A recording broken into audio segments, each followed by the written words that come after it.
Hello and welcome to the latest episode of the Trend Detection podcast.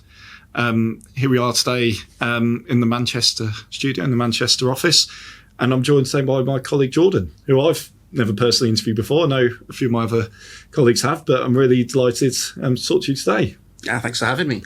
Fantastic.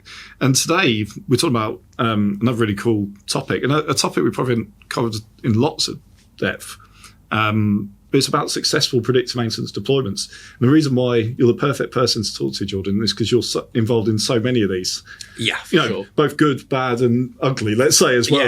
There's a complete mix, but your experience in that is going to be really great to go through today. Just to start off, I guess it's all about relationships, I guess.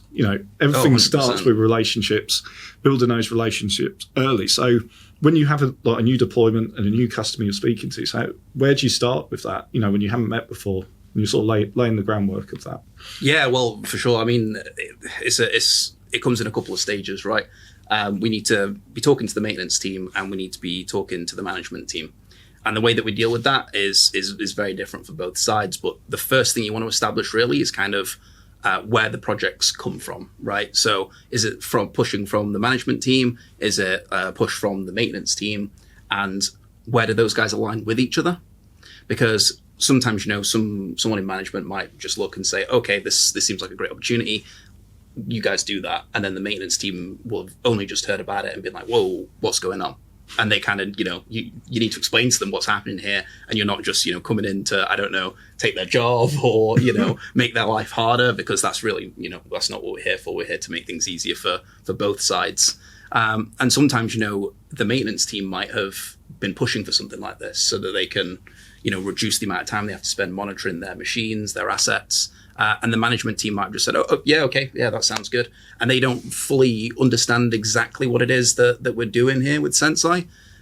So it's important to kind of see where each side's aligned and then make sure that, both of them understand what they can get at the project and really, start dispelling some of the preconceived notions they might have of us, which aren't quite true. That's mainly the starting point. I guess to start on that, why is there that disconnect internally? I mean, it probably affects all organisations in any industry, but why is there sometimes that really sort of big gap between what each department believes in or understands predictive maintenance to be? Yeah, well, I mean, it really depends, because especially with Senseye, a lot of what the literature around it is predictive maintenance and it's AI.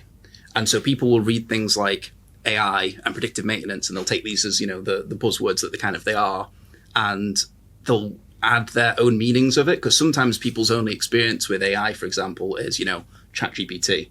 And, they might be thinking, oh, okay, well, we'll just, open everything up and then say, okay, come on in here, Senseye. And then the Senseye AI will magically be like, oh, okay, so this is going wrong. This is going wrong. You need to do this, this, this, and this.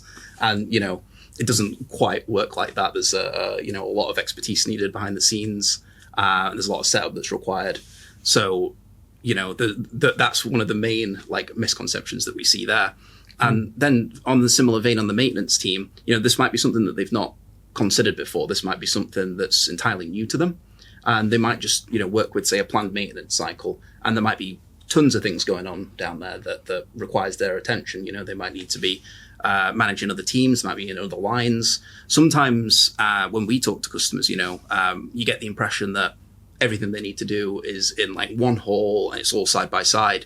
And then you go and visit them and it turns out that they're in one hall and then the next hall and then they've got to go 10 minutes down the road.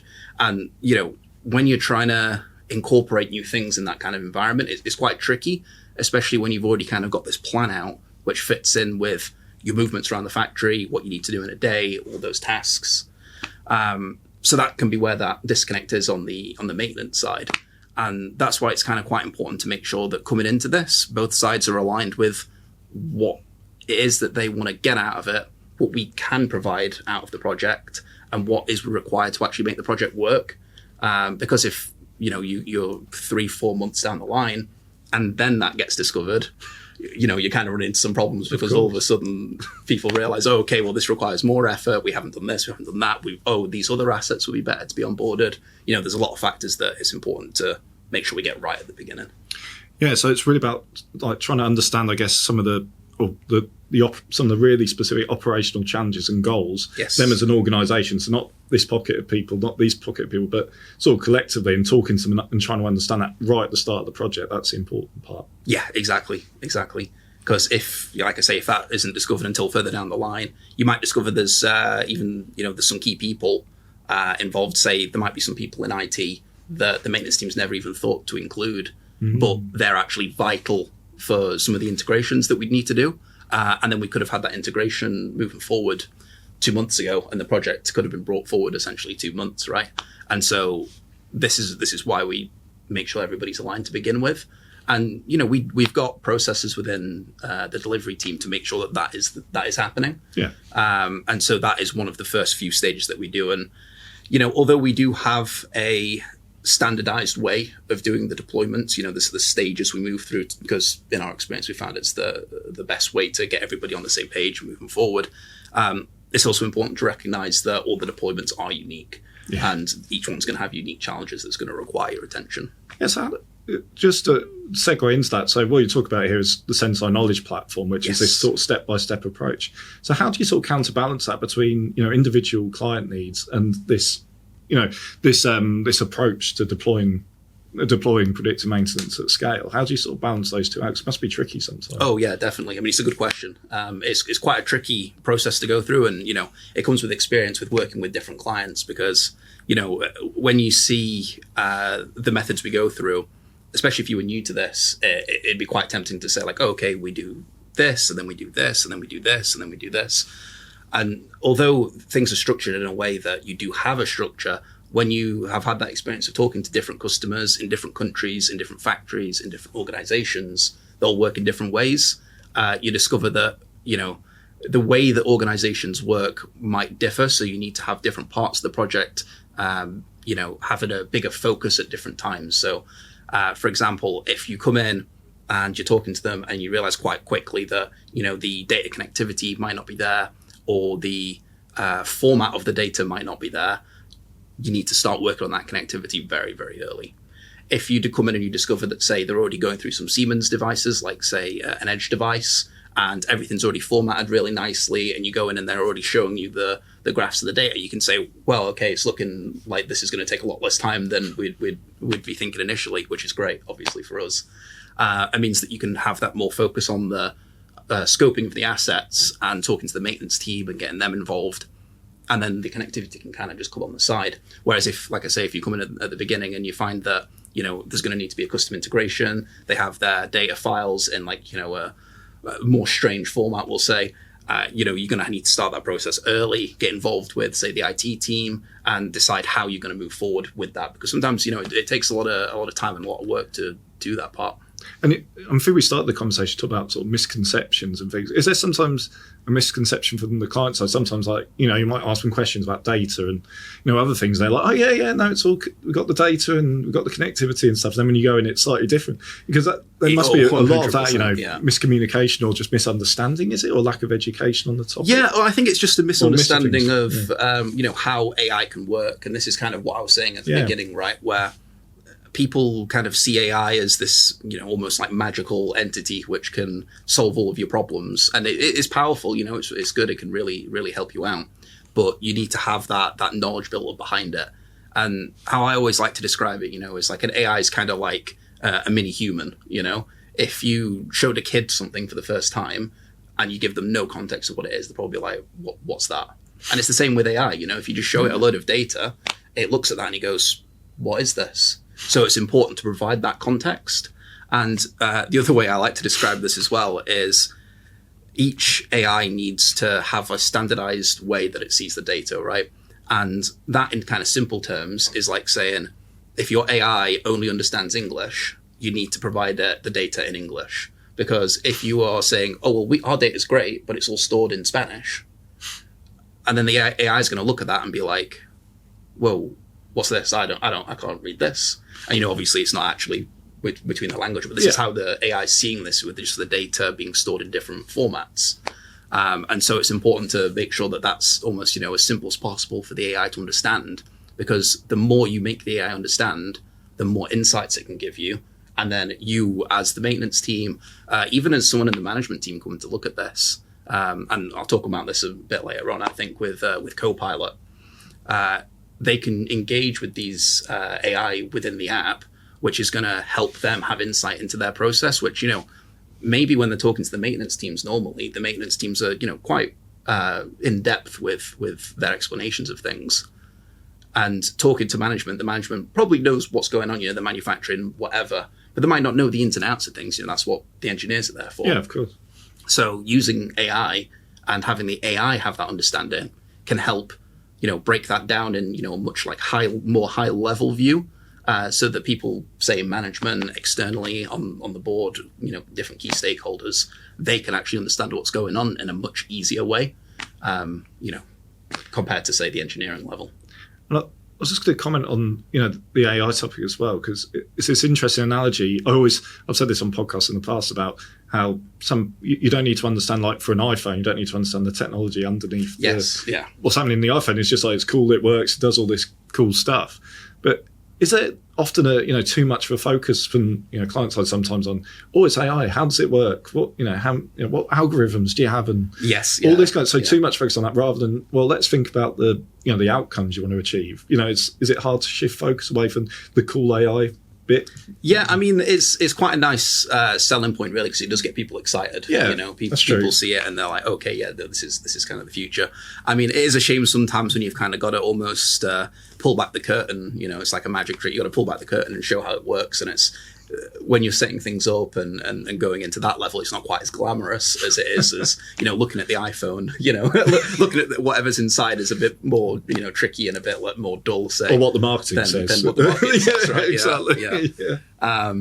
So obviously, that is a bit tricky, but obviously, again, when you're showing them that and they understand what's going on, it does also give them that insight. And the other side of it as well is when people hear, say, AI, they think like, science fiction, like futuristic stuff, and they go like, well, that's going over my head, But when you actually break it down, explain it to them, they can see it's much simpler than they'd have thought, and it builds up their confidence with using this kind of thing, which not only lets them, configure things for the app, it lets them use everything in the app with a lot of confidence, and then it gives them that confidence. Then, if they were, to move on and use other things with AI as well, then they know what's going on, and it's not quite as daunting as what it could be, considering it's a pretty new technology.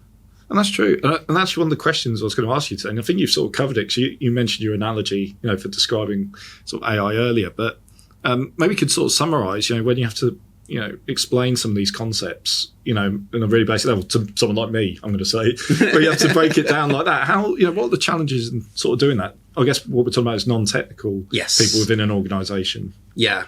Well, yeah, of course. I mean, that is quite a challenge, because when you talk to the maintenance teams, I find a lot of the time they want to know that you understand the technical aspect, because otherwise they won't trust you. If you come into it and you kind of don't know what's going on, you're a bit unsure, not really showing any competence with the machines, they'll be a bit more reserved with what they say to you. And whether that's from like not wanting to go into the process or also not wanting to confuse you, is two kind of ways of looking at it. But that stops you from getting key data and key information that you may need to set this up. So it's important when you talk to the maintenance team that you can show that you're capable of diving into these more difficult topics, say, and also that you have that experience with these things, rather than just like, I'm very detached from all this and this is just something that I'm not familiar with at all. Whereas with the management team, they want to see that familiarity, of course, but they don't want to have you sit there and talk about, numbers, configuration, equations for things. Like they're not going to stand there. They don't really care at the end of the day, right? It's not really relevant to them, and you're just going to put them to sleep. So the important thing there is to, kind of pivot it and show them on a much more higher level, a much more macro level, what's going on there.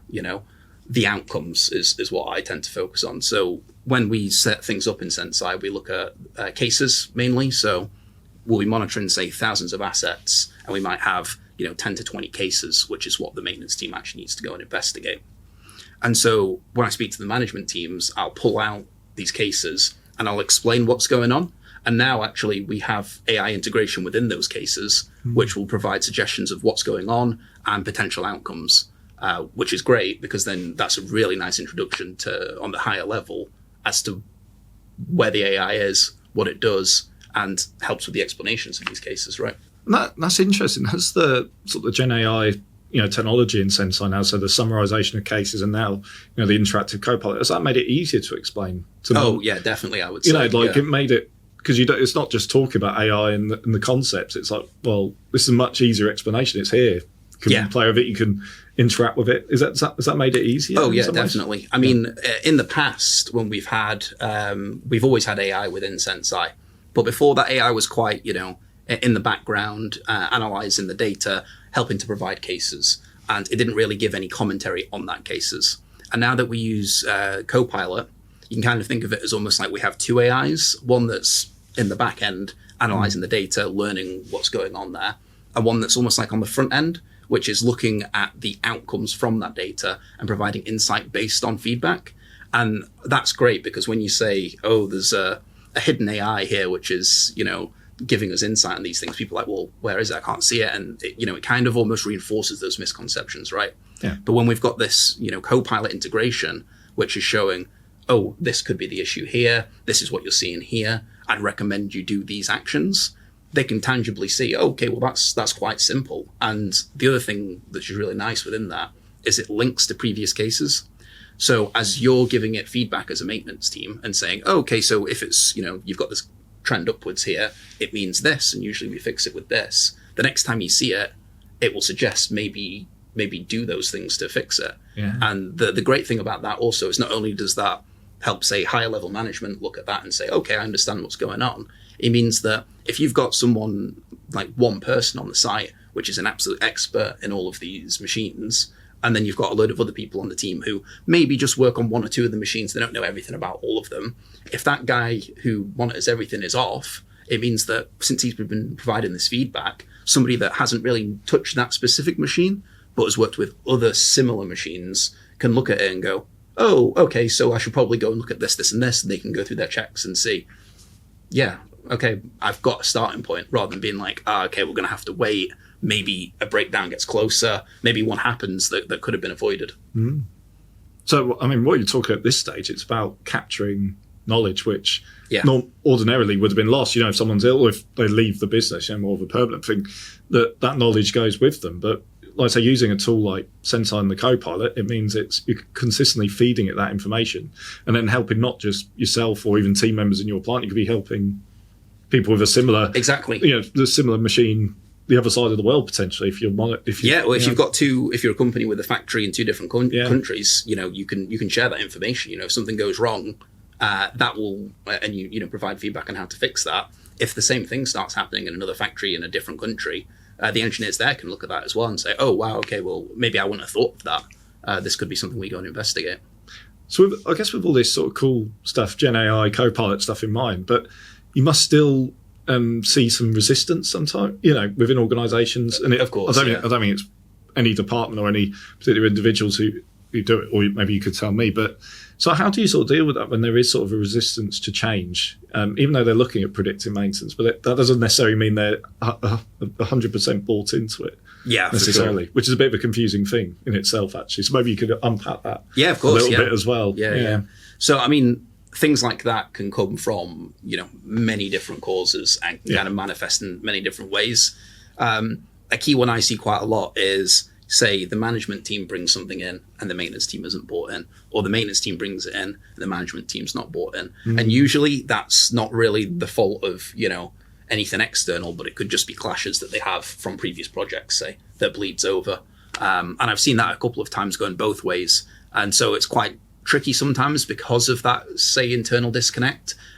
This can be due to a lot of different things. And sometimes it's just people moving about, there's somebody new that manages the maintenance team. There's new management that's come in, and they've not quite built up that relationship yet where they trust each other on both sides. Because, sometimes the departments feel like they're kind of on their own.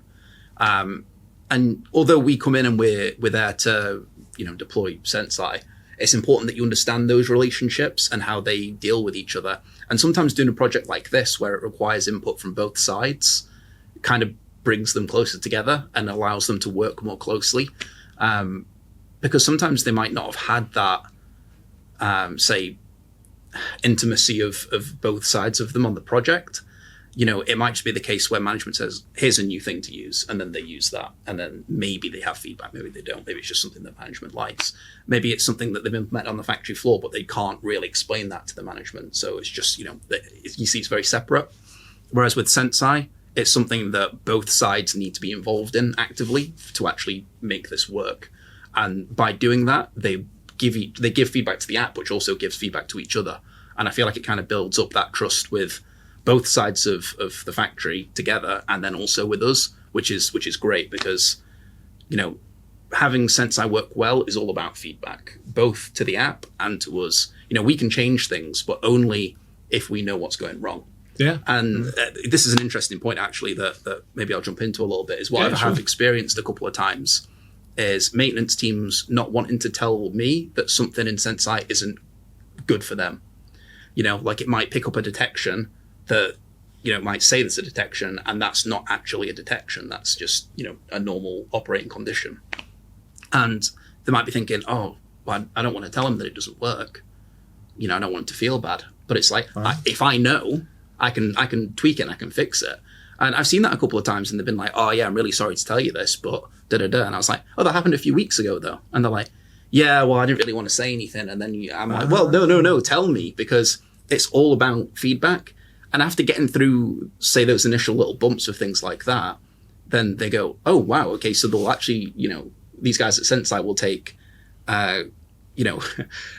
constructive criticism about what is going on in the app, as well as telling them how good everything is, right? Exactly. And both of those sides are really important, because if you only hear the good things, you can't correct what's going badly. And as I said at the start, AI needs to learn.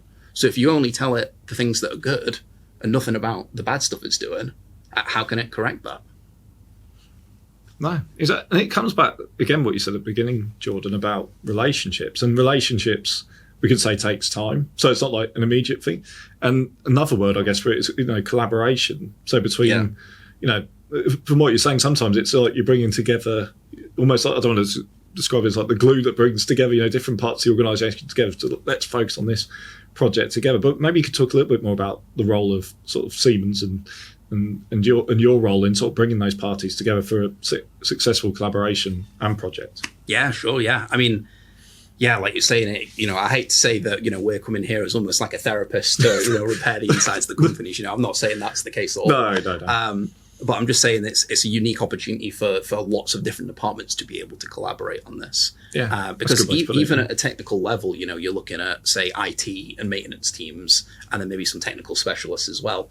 And you're already pulling in a few different departments there that might not on a day-to-day basis really deal with each other too much, besides saying, hey, can you hook this thing up? And then, a department will go away and do that.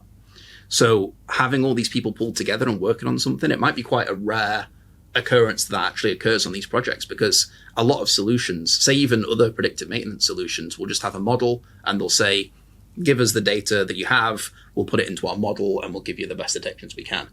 And, there's a lot of issues with that, because you might not have the data which points towards the correct failures. The model might not be relevant to this particular asset.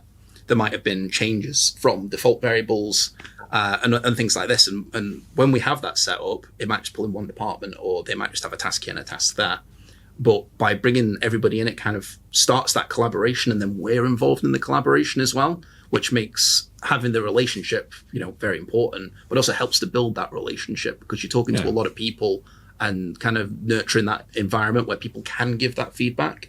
Because, of course, like I was saying before, if you discover this feedback months down the line in the project, it could have been something that you could have fixed at the beginning, but then now you've got to go back and repair things. So if you get it right to begin with in terms of the relationship, then it doesn't matter if you don't immediately have all the answers, because people will be willing to talk to you and willing to talk you through things that maybe they're not sure about.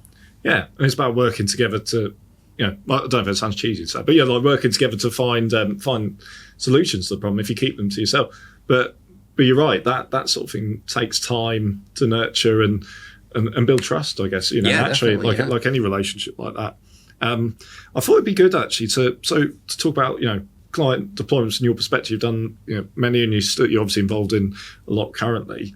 But maybe on both sides of the coin, one that's maybe been a bit more challenging. You face some challenges on there, and maybe another one where you've seen a lot of success, and there's points you can bring out of that. So maybe if we start with like a challenging deployment, like what did you sort of learn from that for like other deployments? Even though what you said earlier about them being, not cookie cutter by any means, but there's learnings from others. You can see, I guess you can see patterns, which you can take into other deployments. Right? Oh, for sure. I mean, every deployment is challenging in its own way. Yeah, true. But some are more challenging than others.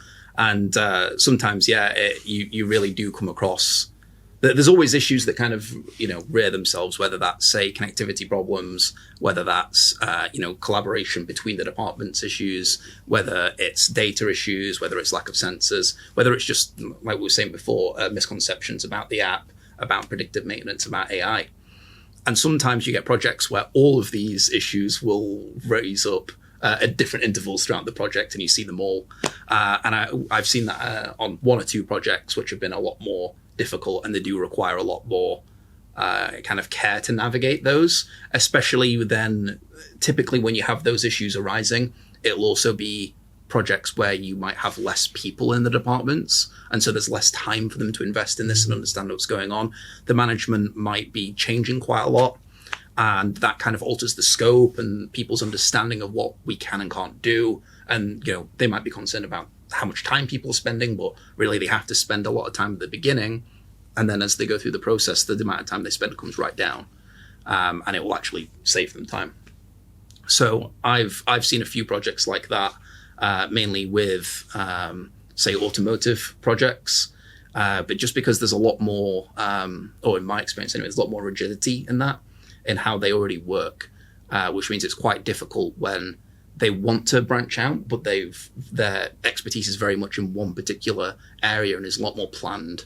The maintenance is done on a regular basis. They've been doing this for years, so all of the practices are very ingrained. It's quite hard to branch out from that, especially when, for them, they may feel, say, on the data front, the data is quite mature, but for what you need for a predictive maintenance solution, it might not be mature enough. No.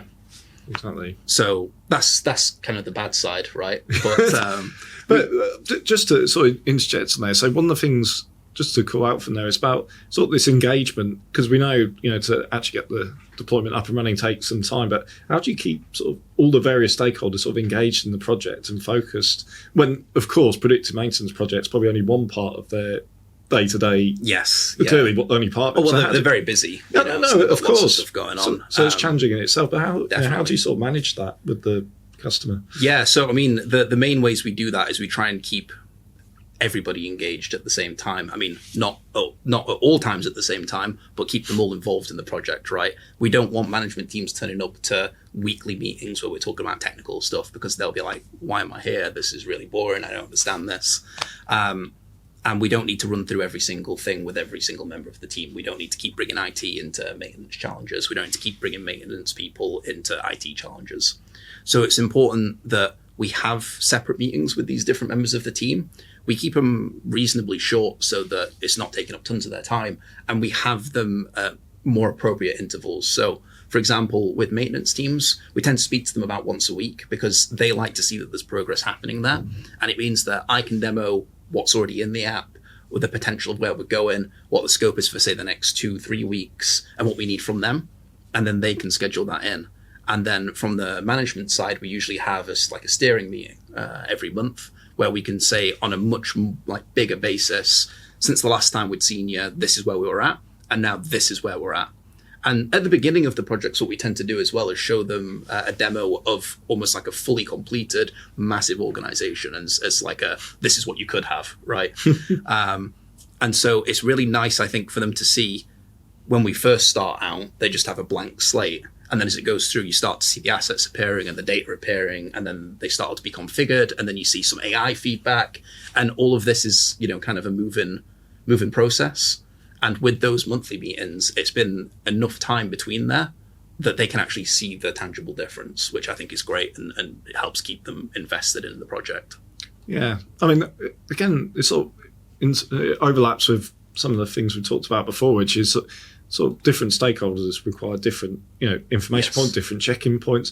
It's not like one size fits all the same information for everyone. It's thinking very carefully about, your involvement's crucial, but it might not be as hands-on as, the maintenance teams or reliability engineers, for example, as well. And it's just going through these you don't, unless you really want to be, of course. If they want to be in every meeting, they can, but they usually regret that decision quite quickly, I find. If you're like me, reducing meetings is only a good thing, actually. But if we go to the other side of the coin, so where we've seen success and, in terms of the deployment process, and you've got that buy-in and everyone's, closely collaborating and, of course, seen success. So, mate, I think you've got an example you'd like to sort of share, Jordan. Definitely. Obviously, I much prefer talking about these times when things go great because it means that my life's a lot easier. But of course, there's always challenges that come along with that. And there was a pharmaceutical company that we worked with last year who they were great in terms of their management. They were bought in and they knew what was going on. They'd actually, I think one of the key factors of success here is they actually tried their own predictive maintenance solution after reading about it and realized how hard that was to do on an individual basis. And so they already knew a lot of the challenges. They'd kind of already figured out a lot of the misconceptions. So when we came in and kind of told them this, they were like, oh, okay, good. This aligns with what we think, which was amazing. It's quite rare to see that considering how new the technology is. So after having that discussion with them, we saw how mature it was from a management side. And then we talked with the maintenance team and they were really up for doing this, because they had assets which were pretty, difficult to maintain. And what I mean by difficult there is there was only certain intervals in which they could do maintenance. So typically the maintenance was planned and they'd have to go in at a set day, do maintenance on everything, because if anything went wrong between the maintenance times, they can't go in. Otherwise they stop the process and they're wasting, batches of their product, which, tons of wasted time, tons of wasted money. And in pharmaceutical industries, that can be, hundreds of thousands. So they really would have liked a better way to focus on particular assets. And what Sensei let them do is see what assets they would need to do maintenance on as that maintenance window approached. So they could make a plan with it 1-2 weeks beforehand and say, okay, let's focus on this one, and this one. And then they go in and they can just do that. One of the really impressive parts I thought was, and I can't go into too much detail here, but I'll speak kind of generally, is they had a full bank of valves. And this contained, tens of valves, 30, 40, something like that. And they'd have to take out the entire bank, replace it with an entirely new bank, and then clean all that as the machines span back up again. Now, what we could do is we actually monitored things on an individual valve level. So they could look and say, okay, so we need to look at 1, 3, and 6. And then when it starts, they can come in, clean those, and just have things continue. Because they can see and be confident in the fact that, they're using predictive maintenance. They know that this isn't going to fail between now and the next maintenance period. Which was great for them because now rather than having to remove a huge component, replace it with another component, they could just come in, clean a couple of things and they were done, which saves them so much time. And this is where the different kind of stages of the buy-in comes in, right? Because they love that because it saved them time and they could do other things instead. It wasn't as stressful for them around the maintenance period. And the management loved that because they weren't having to shut down between maintenance periods and it was saving them a load of money. So from both sides, everybody was bought in initially because they liked the idea. And then once we delivered on that idea, they were both really happy with that. And it was great to see and, a pleasure to work with them. That's very interesting. Yeah. How, some of the challenges you talked about before, it was like a complete, completely look at it on the flip side. Yeah. I mean, that importance of having experience before, of try. So I'm not sure, is that quite common to have tried? No, because I was thinking that it's not that common to do it. But how important is that? How did that make a difference to that particular? I mean, project? I wouldn't say it's pivotal for the success of a project because that's what we're here for. We're very aware that a lot of the times this is the first time companies have used predictive maintenance or AI in their process because it's all, very new technology. But if they have had these forays before into doing this, it's an amazing asset to the entire project because they've already come across 90% of the hurdles that we usually face on these projects. And not only have they come across them, they've tried to fix them themselves and realized just how hard that is, especially when, your company is about, manufacturing something, you'd need a whole department at least to start putting something like a predictive maintenance solution together over multiple years. Yeah. It takes a long time. Sensei's been going for quite a while now, and we're still updating the app, we're still adding features, and there's lots of new things that are coming along with that. And not only do you have the feature side, you've got the knowledge side that everybody in the team has from all of these previous deployments, which is just something that is it's impossible to get if you're trying to do that yourself as a side project to what you do officially. No, exactly. And then usually the other key factor of that is scale, isn't it? So you might be able to monitor some assets to a point, but then there'll be a point where it might be working, but it's like, actually, can it work? Yeah, you might be able to hook it up on one asset in your plan, one asset. Yeah, you're but right. Yeah. do you want to hook that up on multiple assets, or across a few departments, or across a few factories, or across a few countries?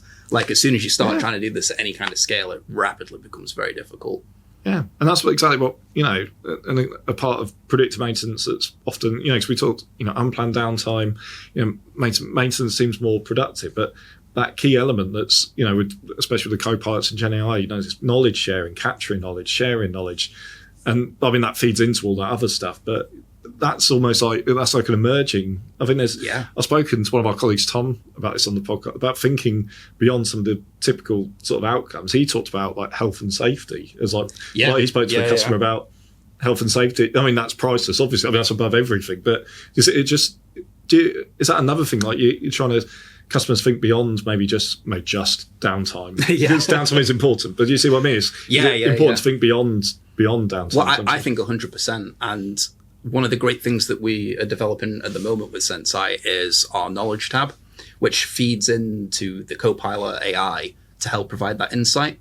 And so, before we're very data driven, and you look at the data to look at those outcomes. But like you were saying with, say, health and safety, there's a lot of macro things that go into these processes, which is hard to capture through data. And with the knowledge tab and the fact that Copilot can access that, it means that you can upload documents related to all these different things, and it can help provide insight on that. If you were looking at doing some, say, process change, which was going to affect the data, previously you'd just be looking at that from a data perspective. But now, if you included, say, information about the health and safety, you could say, what are the health and safety implications? And Copilot would be able to help give you that insight based on what it knows and based on the knowledge you've given it. And it will give you some, actionable outcomes from that. Yeah, I guess, because with the knowledge tab being released soon, I think. But it's like uploading like health and safety manuals, for example, and you want to ask a question, it'll reference that. Very quick and give you a very quick answer. So you have to look for a dusty. Well, it's a bit old-fashioned to have a physical manual. Maybe you do. Yeah. But if you don't, it's in another department as well across the hall. Oh, exactly. But yeah, I think so. We're coming towards the end, Jordan. I always say this on the podcast, but it does fly by. Chatting about this is really fascinating stuff. But I guess just to finish, we tend to sort of finish on this sort of note about, if someone's thinking about deploying sort of predictive maintenance technology in their organisation before, while they're shortlisting people, what should they think about in terms of the deployment side? Because obviously that's the part you're focused on. What do they need to consider to have in their minds in order for a successful deployment?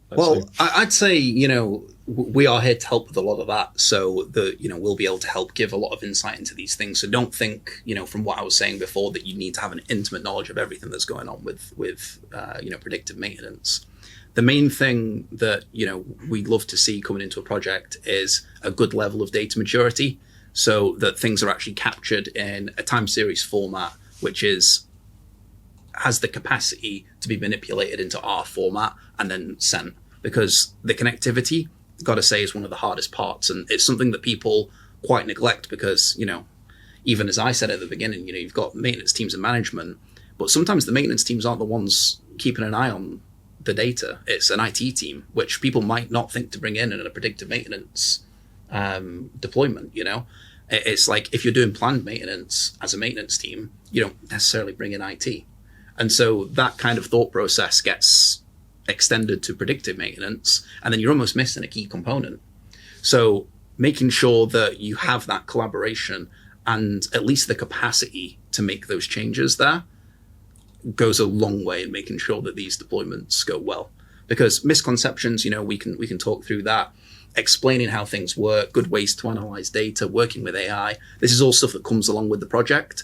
But fixing, say, inherent connectivity problems, that's a lot harder. And as I mentioned before, you've got to jump on that fast if you do see that is something that's going on. So if the data maturity is there, in my opinion, there's no reason not to start a predictive maintenance project. Exactly. And what a nice way to finish, on a nice positive note. So thank you so much again for joining us, Jordan. Yeah, not a problem. My pleasure. We'll invite you back again, hopefully in this lovely studio 100%. In Manchester or online, as it may be. But no, thank you again for your time. Yeah, no problem. Thanks for taking part. And thank you to everyone watching and listening at home or wherever you are. And see you on the next episode. Thank you very much.